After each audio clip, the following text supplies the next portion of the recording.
Hey y'all, it's me, Lisa. Welcome to my podcast, She Raven, where I just talk about true crime, spooky stories, ghosts, paranormal, just, whatever comes to my mind at the moment. We are still in spooky season. It is still October, so I started off slow, but I'm trying to finish really hardcore. And today I just wanted to go ahead and do a simple spooky story from a book that I got. It's about Texas. I wanted to focus my scary stories on Texas since I am in Texas.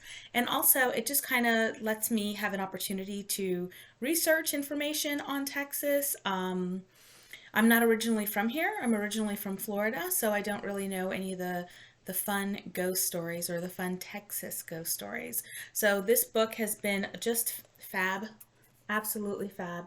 And I just like reading, so I like reading little stories from it. And the stories are so small. So originally I just wanted to do one story, but today I think I'm going to do two. Just going to kind of knock out two for this particular episode of the podcast. Um, Before I forget, see, I almost forgot a second ago. I swear sometimes life is so busy. Um, I forget things so quickly. Like this morning, I was pretty busy. I didn't expect to be as busy as I was, and then yesterday was a long day too. But before I forget, please like and subscribe. Subscribing helps me. It's just a really basically a free way to help me slowly grow the channel. And it's free. I mean, it doesn't cost you anything to do that. So if you would please subscribe, I would be really, really grateful to that. Just kind of helps me slowly build myself and work myself up there. So anyways, like I said, this is a Texas book. We're going to go ahead and we're going to read the two spooky stories, or I'm going to read the two spooky stories. I do have the lights on today. I've been sort of messing around with lights on, lights off. Um, that makes me, that reminds me of the Karate Kid. Wax on, wax off, wax on, wax off. But I'm still working on that. So, I mean, there's a million different things I'm still working on. I do have my bigger desk in here, and I have it in the middle of the room right now, which I think I kind of like. And myself and this tapestry behind me, we have this love-hate relationship. I swear we have a love-hate relationship because sometimes I think it's too busy, and then sometimes I kind of like it. I kind of consider myself like a fairy, but I'm the naughty fairy. I don't want. I've always had a fascination with all the evil characters, so I'm not the good fairy. I'm the naughty fairy, the naughty forest fairy. So, anyways, I kind of liked that because it had all the orbs going around it, and I'm really into like the forest and all of that and trees. But then once I got it, it just seemed too bright. so, so I have a love-hate relationship. So I had the other forest background in some of my other videos, and I took that down, and I decided, you know what, I'm gonna, work with this right now, only because I have my desk in the middle. So I'm gonna kind of see as time goes on if I really, really enjoy it. I think it's fantastic. I just wish they hadn't made it so bright. Maybe even the orbs so bright and then so orange. Maybe just a white kind of glow, or maybe tone it down some. I don't know. I'm gonna try to work with it, but I mean, I think it's fab. It's fantastic, and it's huge, and I just really, really love it. So I also have my spooky attire on, but then also my cold weather attire. So it was 48 degrees this morning, but now it's probably in the 70s. So it is not as cold as I'm still dressed, but I had to play it up.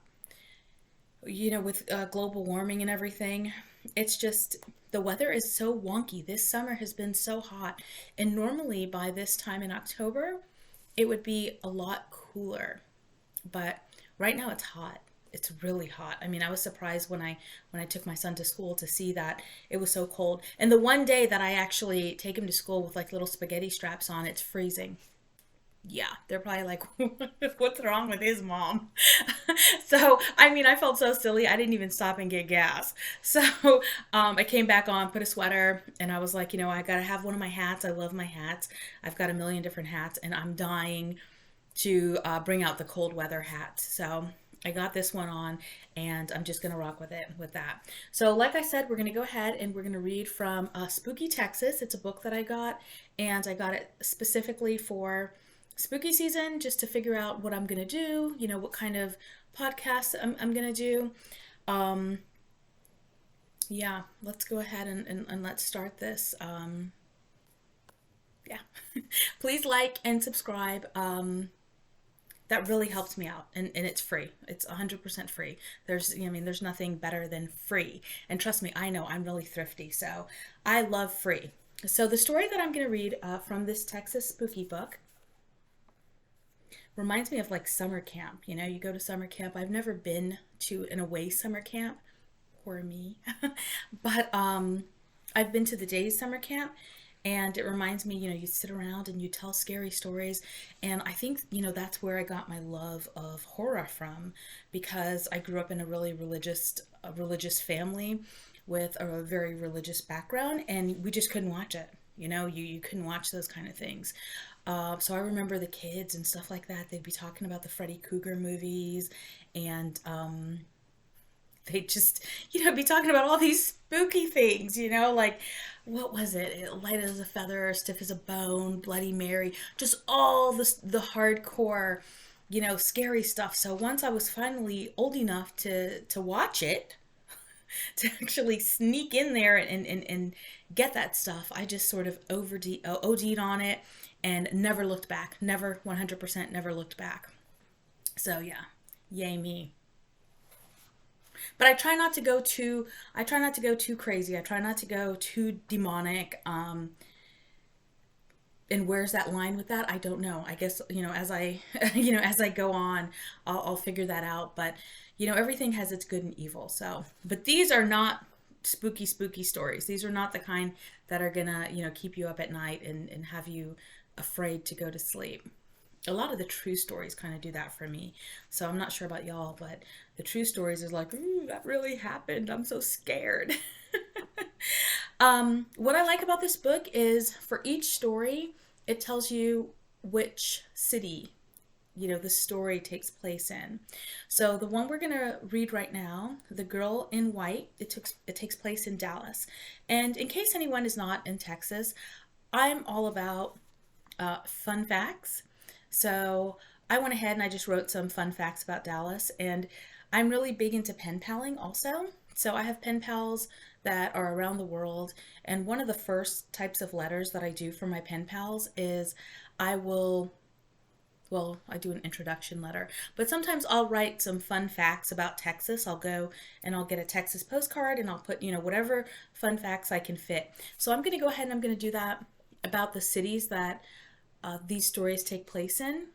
And they're just really small stories. I mean, these are like quick 5-minute stories if I can zip my lips and throw away the key, which obviously I can't do very well. So let's just have a couple fun facts about Dallas. So Dallas has the nation's largest art district. That's something I myself didn't even know. And I don't love art, but I appreciate it when I'm there. So once I'm actually in front of you know, the art and I'm at the museum, I 100% appreciate it and love to learn about it. But I can't stay there all day. You know, sue me. I can't I can't stay there all day. I cannot stay there for hours looking at a painting or something like that. No, no. So Dallas has the nation's largest art district. Never knew that. German chocolate didn't come from Germany. I sure as heck didn't know that. Yep, you guessed it. It came from Dallas. It was named after an American chocolate maker, Samuel German. He created a formulation of dark baking chocolate. I really didn't know that. The frozen margarita machine was invented in 1971 by Mariano Martinez. So that was invented in Dallas, the frozen margarita machine. The State Fair of Texas has been held in Dallas every year since 1886. The only 5 exceptions were World War I, it was canceled, that was 1918, and through 1942 and 1945, it was canceled for World War II. So basically, the only exceptions to the cancellation of the Texas State Fair, which is held in Dallas, were basically the two world wars. Dallas was home to the infamous Bonnie and Clyde. I like, well, I don't want to say I like them, but I like the story of Bonnie and Clyde. So this story also is the one that I'm going to read. Like I said, it's a collection of stories. So I'm just showing you the book to just give props to the author. And, I had a choice and I decided I really liked, what I saw in this particular book. This one is, setting is White Rock Lake. And White Rock Lake is a reservoir located in northeast Dallas, Texas. The lake was formed by damming White Rock Creek, which today widens into the lake before continuing south out of the spillway and emptying into the Trinity River. The lake covers 1,254 acres in the East Dallas community. Nice. So there's a lot of space there, trees, picnics, about 9 miles of trails, just beautiful views. And that's where this first story is actually gonna take place. So go ahead, grab a drink or lay back, relax, and let me read a story to you. So here we go. The Girl in White.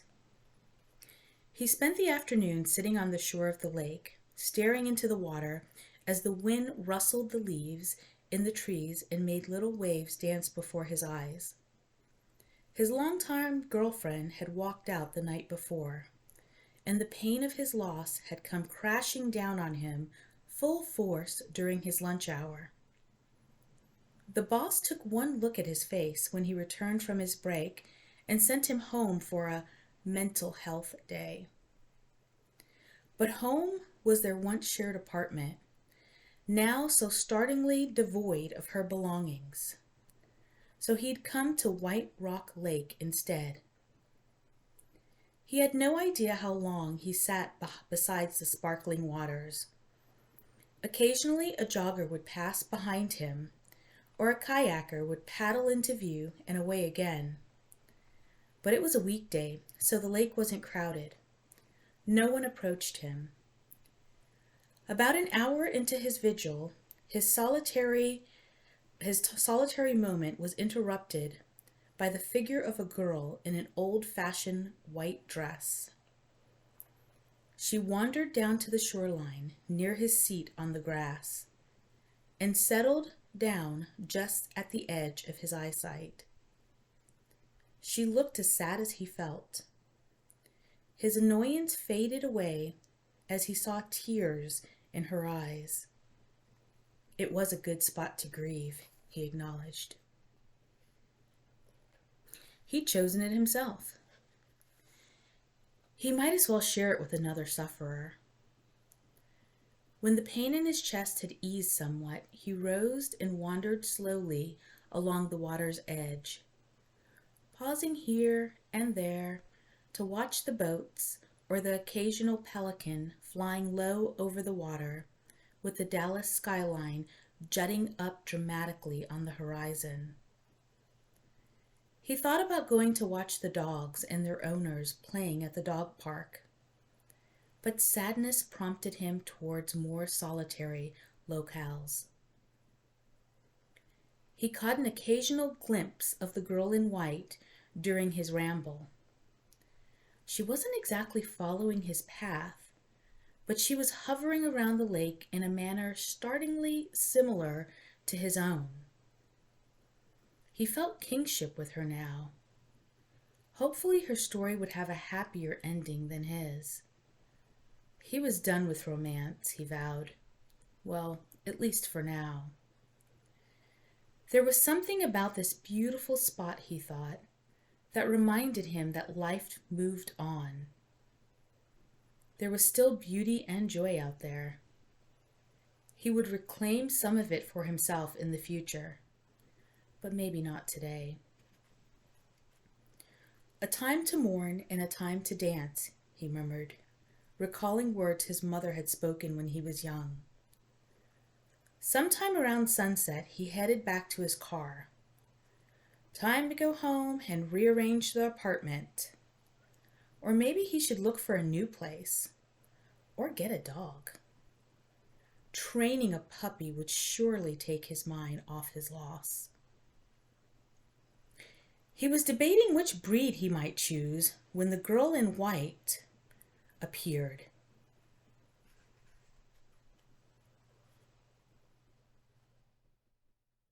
She was waving him down as he was turning out of the park.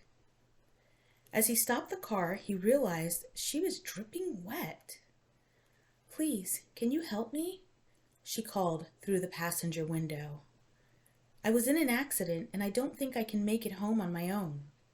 She was pale and shivering. Her face was almost blue with cold. The sadness he'd seen earlier was driven out by shock of her accident. "Of course," he said, unlocking the door so she could climb in. "Not the front, I'm all wet," she said.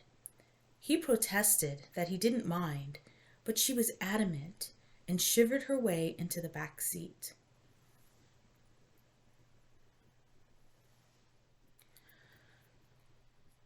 Sorry about that. "Where is home?" he asked as she climbed inside. "Gaston Avenue," the girl said, and gave him the house number. "There's a blanket on the seat," he called, glancing at her in the rearview mirror. "Wrap yourself up so you don't catch cold." She did as instructed, swaddling herself until only her head was visible under the cheerful colors of his mother's old quilt. The girl was younger than he'd realized when he saw her by the lake shore. Still in her late teens, her long, wet hair was plastered to her head and stuck to her cheeks. Her large blue eyes were wide with shock. He was suddenly conscious of the chill in the car as he pulled out of the parking lot and thought it was strange to find it so cold inside when he'd left the car parked in the sun. He turned on the heater, but that didn't help. He found himself shivering almost as much as the girl in the back seat as he navigated his way towards Gaston Avenue. "What happened, if you don't mind me asking?" he said. "I don't mind," she whispered. She hugged the quilt tighter around her as she told her story. "Today was the anniversary of an accident," she told him. "It was a terrible accident that happened right here at White Rock Lake. One night, the girl had attended a fancy party with her friends. On the way home from the party, an approaching car veered drunkenly across the center line, right in front of their vehicle. Their driver swerved, trying to avoid the drunken man's car, but he lost control, and the car full of partygoers ended up in the lake. They drowned," she gasped, tears pouring down her cheeks as he pulled up to the house on Gaston Street. "They all drowned." As he parked the car and turned off the engine, she gave a wordless wail. Alarmed, he turned to look at her. The girl was slumped against the back seat, her face and lips blue. She didn't seem to be breathing. He gasped and fumbled blindly for his seatbelt, but before he could move, the girl vanished, leaving a puddle on the back seat. His mother's quilt vanished with her. He gave a shout of terror and jumped back so far his elbow hit the horn. The loud horn further disoriented him. He fumbled with the door handle and leapt from the car, just as the front door to the house opened. He stood on the edge of the lawn, shivering as hard as the girl had been when she waved down his car at the park. He stared fixedly at the puddle in the back seat, his heart pounding as if he'd just climbed up a steep hill. Dear God, she was a ghost. He'd just given a ride to a ghost, and she'd stolen his mother's handmade quilt. He came out of his trance when he realized someone was shaking his arm. "Sir? Sir, are you all right?" No, I'm not all right, he almost shouted. He stuttered and repeated himself as he told the kind looking old lady his story. He figured she would think he was crazy, but at that moment he didn't care. He had to tell someone what had happened. It may be as well this kind stranger who'd rushed out of her house when she heard the horn blow. My dear, I'm so sorry, the kind old lady said when he finally stammered to a halt. Do you want to come inside for a hot drink? I could make you some tea. I need something stronger than tea, he murmured, brushing the hair out of his face with a shaking hand. Then he straightened up and replied, No, I'm fine, ma'am. I'm so sorry I disturbed you. You didn't disturb me, young man. I'm afraid this has happened before, the old lady said. He gasped at her. What? What do you mean? The girl you rescued was my daughter, she said. Her face saddened, and for a moment she looked startlingly like the girl in white. She died in a car accident a long time ago. She was coming back from a party with some of her friends, and the young man driving the car swerved to avoid another vehicle. The car plunged into the lake, and everyone inside it drowned, including my only child. He gulped in disbelief, staring at her in the growing twilight. She nodded seriously, her eyes bright with tears. Well, come up to the house. Even if you won't have a hot drink, if I know my girl, she would have left your quilt in her room. He followed her obediently to the front hallway and watched as she climbed the stairs. This had to be a dream. In another moment he would wake up and find himself napping beside the lake, or maybe in his own bed. And then the lady appeared at the top of the stairs. His mother's quilt was draped over her arm. He'd last seen it around the shoulders of the girl in the back seat. He almost fainted. Here you go, young man. Thank you for taking such good care of my daughter. He stammered something in response, which later even he couldn't remember, and rushed away from the house. He drove home as fast as he could. His apartment might be empty now that his girlfriend had moved out, but it still seemed a place of refuge after his impromptu visit to that haunted house on Gaston Avenue. The girl in white may not be able to move on, but he certainly could. It was time to rearrange the furniture and get that dog. Ooh, spooky. They do say that, and I don't know how true this is because I've never had a paranormal experience, but they do say that when something tragic happens, the energy force that is left in that location, that is actually what ghosts are. So they're a recreation of that tragic accident that happened, wherever it actually happened. So, and they say, like, who's they? It was actually a teacher who said that, and I think that was in my 6th or 7th grade. Why this teacher was talking about ghosts, I don't remember. Now that I'm older, I just, I sometimes know that people are just people. When you're young, you think that teachers are just many, many, many years older than you, which not all of them are, and you think that, they're so advanced and things like that. But no. So, they were talking about that, and that just made a lot of sense. And since then, I have heard that same type of thing again. So that one was a really fun story. So the next one I'm going to do takes place in San Antonio, and I actually personally love San Antonio. And I'm sorry, I've just been kind of messing with the light a little. Yeah, I just have to mess with a million different things, my lighting and stuff like that. So when I just kind of became disoriented while reading, I was sort of messing with the light because I notice where I am in the room, depending on sometimes even though the outside light, it kind of messes with things. So, anyways, let's go right to the next story. This one takes place in San Antonio. Like right now, I can tell, like, yeah, whatever. This one takes place in San Antonio, and San Antonio is actually one of my favorite cities around. There's so much rich history there, and I'm only going to give a couple of facts about San Antonio because it's one of those places where you can't possibly talk about all the amazingness in San Antonio. You just can't. I mean, there's not enough time to talk about it.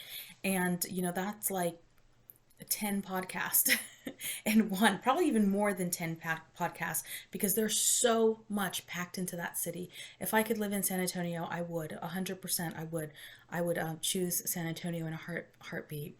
So, San Antonio is a major city in southern central Texas with a rich colonial heritage. The Alamo, an 18th century Spanish mission preserved as a museum, marks an infamous 1836 battle for Texas independence from Mexico. And I've been to the Alamo on multiple occasions, and it's fantastic. That whole area around the Alamo is, it's not like Orlando, but I would say it's more like it is. It's like a rich educational, cultural type Orlando, I would think. There's a lot of shopping, there's river walk, lots and lots of food, restaurants, fun things to do, amazing things to see. And you don't really even have to have like money for it all. I mean, money makes everything better, but you can walk around for the whole day if you wanted to do it on a budget, and pack lunches and still have so much culture and just so much interesting things in that one city. But there's a lot going on. So San Antonio is the seventh largest and one of the fastest growing cities in the US, which absolutely does not surprise me. It's fantastic. San Antonio is host to more than 39 million visitors a year. It's home to the Riverwalk, which is a 15-mile network of stone paths along the San Antonio River that connects hotels, shops, restaurants, theaters, and more. Yeah, and when they say and more, it means and more. 15 miles. I've never even walked the whole Riverwalk because a huge portion of it is like away from everything.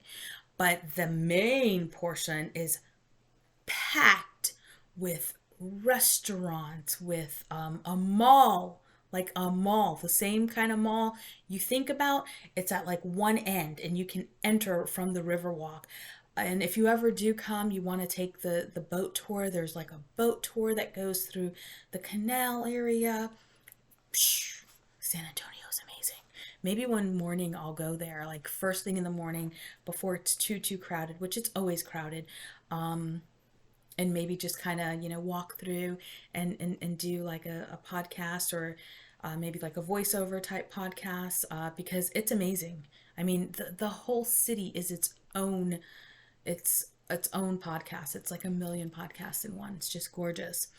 So San Antonio also has the largest concentration of Spanish colonial architecture in North America. I didn't know that. And that includes five 18th century missions. The missions, again, each one of those missions is its own podcast. So I'm not going to even go into that too much. I do know that I've been to, I think, about three of them, and they're gorgeous.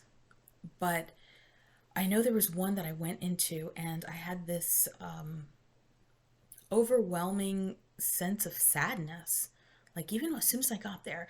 And that one, they had like a little movie room where you can watch a movie on the missions, and it's beautiful, but it's really sad to think that they had the Indians there and they kept them there, and just all of that. But like I said, you that's a whole nother podcast.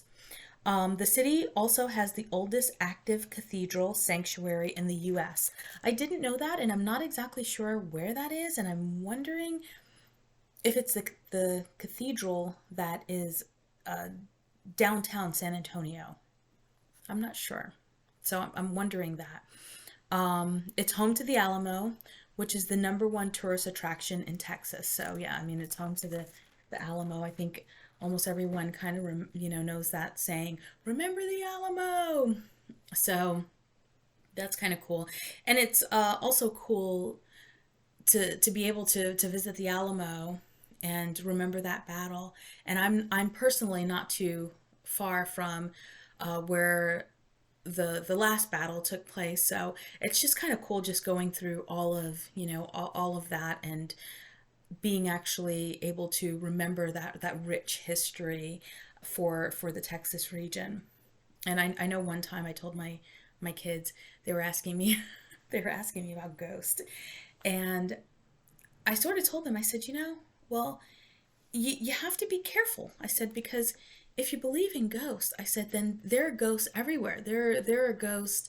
There should be ghosts down the highway. And she's like, well, what are you talking about? And that was my daughter. She's like, what are you talking about? And I said, because there has been a war from, almost like the whole United States. Everywhere you look, there has been a war. There's been death. There's just been so much history surrounding all of these places. So you, I mean, these ghosts will be popping up all over the place, literally all over the place. So, I was just telling her, I was like, so, be careful with, how deep you get into things. But that's just my thought on that. And then also that's my thought as a parent. You don't want your kid freaking out and they're always scared over everything. And I think in one podcast I told you guys I have a lot of dolls. I have a lot of dolls. A spooky lot. And the kids just are, they're afraid of that because they always feel like the dolls are always looking at them. And dolls do have that impression where, even though they're just looking straight and they're just a toy, they always seem like they follow you all through the room. So the next story, it takes place in San Antonio, and I gave you the facts about that. So let's go ahead and let's get to the story, and this will be the final story for this podcast. So, and this is the book. Remember, I got this book. It's Spooky Texas, and I chose this one. I like the reading. I like the way it was all laid out, and it just seemed really interesting, and it's just written really well. So, San Antonio, ghost handprints. My wife Jill and I were driving home from a friend's party late one evening in early May. It was a beautiful night with a full moon. We were laughing and discussing the party when the engine started to cough and the emergency light went on. We had just reached the railroad crossing where, according to legend, a school bus full of children had stalled on the tracks right in front of an oncoming freight train. Everyone on board the bus had been killed, and the ghosts of the children were reported to haunt this intersection. It was said that the friendly spirits protected people from danger. Not wanting a repeat of the train crash, I hit the gas pedal, trying to get our car safely across the tracks before it broke down completely. But the car wouldn't cooperate. It stalled dead center on the railroad tracks. As if that weren't enough, the railroad signals started to flash and a bright light appeared a little way down the track. Bearing down on our car, this bright light. I turned the key and hit the gas pedal, trying to get the car to start. "Hurry up, Jim, the train's coming," my wife urged, as if I didn't hear the whistle blowing a warning. I broke out into a sweat and tried the engine again. Nothing. "We have to get out," I yelled to my wife, reaching for the door handle. "I can't," Jill shouted desperately. She was struggling with her seatbelt. We'd been having trouble with it recently.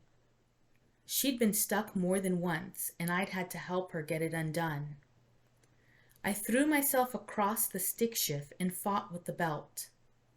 My hands were shaking, and sweat poured down my body as I felt the rumble of the approaching train.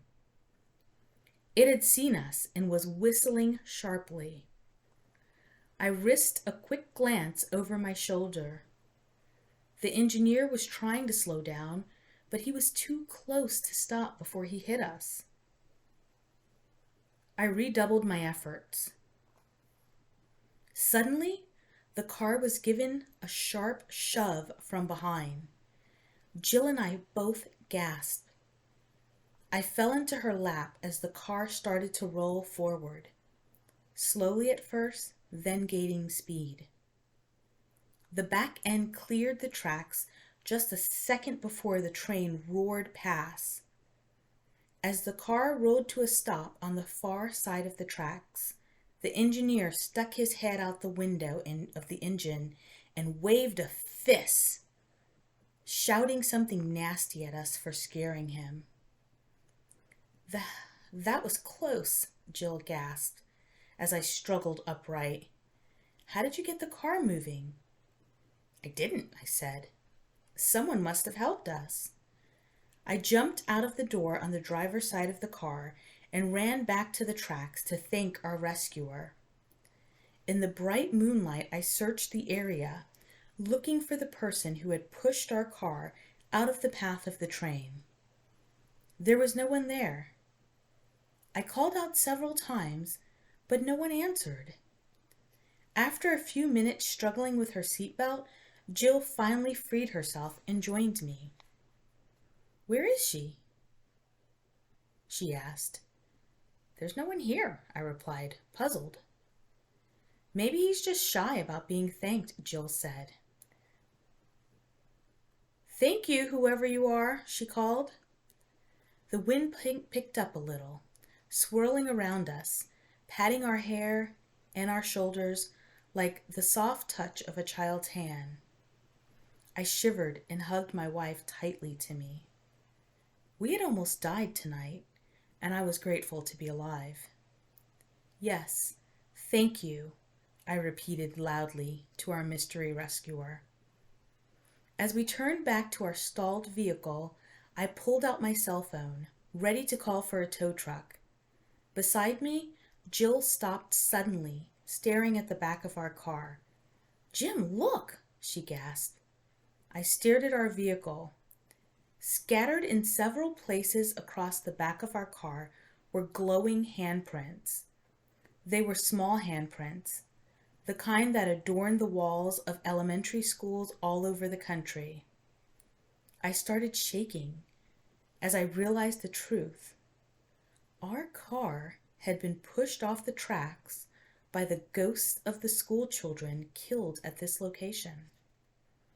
The wind swept around us again, and I thought I heard an echo of childish voices whispering, "You're welcome," as it patted our shoulders and arms.